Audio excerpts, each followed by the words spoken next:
रूप बदलने वाला जादुई रंगीन शेर, बाघ का पुनर्जन्म और सफेद शेर का जंगल पर कहर। एक बार की बात है, वृंदावन जंगल में बब्बर शेर अपने बेटे रंगीन शेर के साथ रहता था।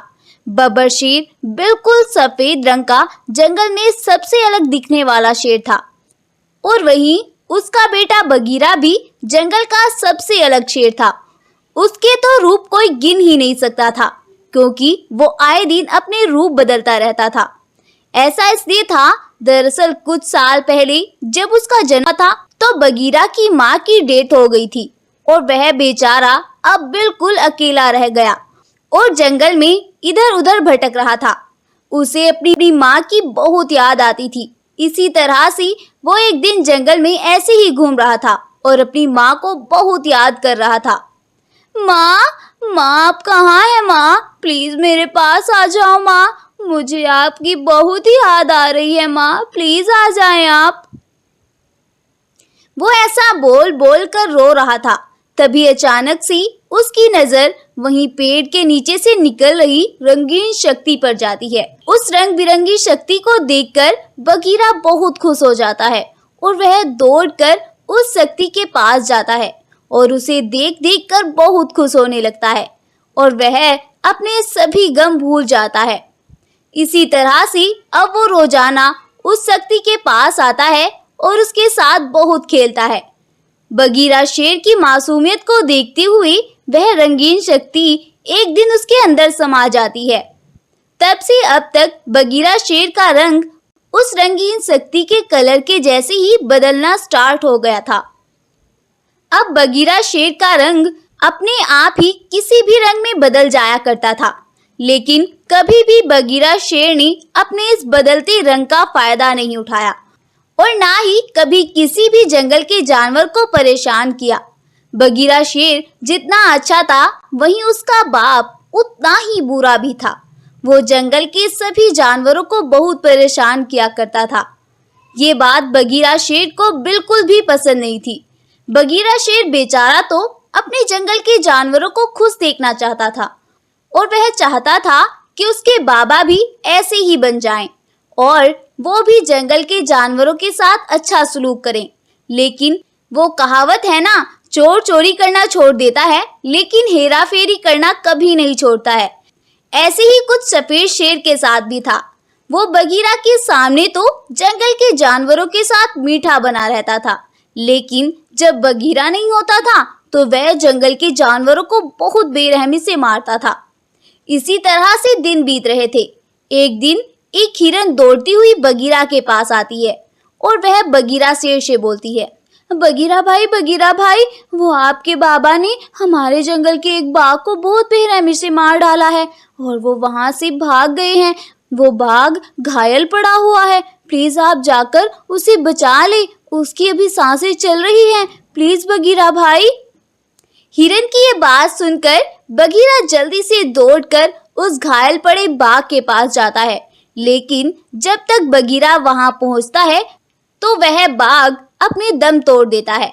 उस बाघ को मरा हुआ देखकर बगीरा वहां से वापस आने लगता है कि तभी बाघ का एक छोटा बेटा रोता हुआ उसके पास आता है और वह अपने बाबा को मरा हुआ देखकर रोने लगता है और रोते हुए बोलता है, बाबा ये आपको क्या हो गया? प्लीज उठे ना बाबा, मेरा तो इस दुनिया में एक वाहिद सहारा आप ही थे और आप मुझे ऐसे छोड़कर चले गए। नहीं बाबा उठे प्लीज, आप मुझे छोड़कर ऐसे नहीं जा सकते। उस छोटे बच्चे को ऐसे रोते देखकर बगीरा को अपना बचपन याद आ जाता है और वह सोचता है, अगर ये बाघ मर गया तो इसकी जिंदगी भी मेरी ही तरह वीरान हो जाएगी। मुझे इस बाघ को किसी भी तरह जिंदा करना होगा।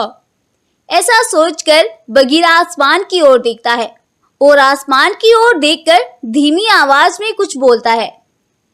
तभी आसमान से वही रंग बिरंगी रोशनी आनी स्टार्ट हो जाती है और वह उस बाघ के अंदर समा जाती है। उस रोशनी के उसके अंदर समाते ही बाघ एकदम से जिंदा होकर खड़ा हो जाता है और वह बगीरा का शुक्रिया अदा करता है। अरे नहीं बाघ भाई, मैंने तुम पर बिल्कुल भी कोई एहसान नहीं किया है। मेरे बाबा ने तुम्हें ये नुकसान पहुंचाया था तो मेरा ये फर्ज था। बाघ भाई, मैं अपने पिता की इन हरकतों से बिल्कुल परेशान आ गया हूँ, प्लीज मुझे माफ कर दो। बगीरा की ये बात सुनकर बाघ बोलता है, अरे बगीरा भाई, मुझे आपके पिता से उनकी इस करनी का बदला तो लेना ही होगा। आज उन्होंने मेरे साथ ये सब किया है, कल वो किसी और के साथ ऐसा ही करेंगे। इतना तक उन्हें उनकी करनी का फल नहीं मिलेगा, वो बाज नहीं आएंगे। अरे लेकिन बाघ भाई, वो मेरे बाबा हैं और तुम मेरे सामने ही मेरे बाबा के बारे में बातें कर रहे हो। नहीं नहीं बगीरा भाई, आप गलत समझ रहे हो। मैं तुम्हारे बाबा को मारना नहीं चाहता, बस उन्हें इस गलती का सबक सिखाना चाहता हूँ। तुम फिक्र ना करो, मैं उन्हें कोई नुकसान नहीं पहुंचाऊंगा। बस इसके लिए तुम्हें मेरा साथ देना होगा। मुझे तुमसे कुछ शक्तियाँ चाहिए होगी जिससे मैं अपना रूप बदलकर उन्हें सबक सिखा सकूं। बाघ के ऐसा कहने पर बगीरा उसे कुछ शक्तियाँ दे देता है और बाघ अपने काम पर लग जाता है। वह अपना रंग रूप बदलकर सफेद शेर के पास जाता है और उसे अपना रूप बदल बदल कर खूब डराता है और फिर वहां से गायब हो जाता है। सफेद शेर इस अजीब सी शक्ति को देखकर बहुत डर जाता है और वह वहां से भाग पड़ता है। रात होने पर फिर से वही बाघ वहां पर आता है और फिर से वह अपने रंग बदलने स्टार्ट कर देता है। अब की बार सफेद शेर डरते हुए बोलता है, कौन हो तुम? सफेद शेर को ऐसे डरते हुए देखकर बाघ बोलता है, मुझे नहीं जानते। आज सुबह ही जिस बाघ को तुमने मार डाला था, मैं उसी की आत्मा हूँ और अब मैं तुमसे तुम्हारे जुल्म का बदला लेने आई हूँ। अब तुम देखना मैं तुम्हारे साथ क्या करती हूँ। तुम्हें इतना तड़पाऊंगी कि तुम अपनी मौत की भीख मांगोगे और तुम मेरा कुछ भी नहीं बिगाड़ पाओगे। हा हा हा हा हा। सफेद शेर बाघ की ये बात सुनकर बहुत डर जाता है और वह माफी मांगने लगता है। अरे अरे प्लीज प्लीज मुझे माफ कर दो, मैं तुमसे माफी मांगता हूँ। आज तक जितने भी मैंने पाप किए हैं उन सभी के लिए आपसे माफी मांगता हूँ और आज के बाद मैं कभी भी कोई गलत काम नहीं करूँगा। प्लीज आप मुझे एक बार माफ कर दो। सफेद शेर को ऐसे गिड़गिड़ाते देखकर बाघ बोलता है, अगर तुम अहद कर रहे हो तो ठीक है, लेकिन तुम आज के बाद जब भी कोई गलत कार्य करोगे तो मुझे तभी पता चल जाएगा और फिर मैं तुम्हें माफ नहीं करूँगा। ये तुम्हारे लिए लास्ट चांस है। बाघ ऐसा बोलकर वहां से गायब हो जाता है और सफेद शेर उस नकली आत्मा से बहुत डर जाता है। इसके बाद वो कभी भी कोई गलत काम नहीं करता है और सभी जानवरों के साथ बहुत प्रेम से रहता है। अपने बाबा के सुधरने के बाद बगीरा बाघ का शुक्रिया अदा करता है और उससे बोलता है, बाघ भाई, अब से ये शक्तियाँ तुम ही रखो। मुझे लगता है तुम बहुत ही नेक हो और मुझे उम्मीद है कि तुम कभी भी इन शक्तियों का कोई गलत इस्तेमाल नहीं करोगे और किसी को भी नुकसान नहीं पहुंचाओगे।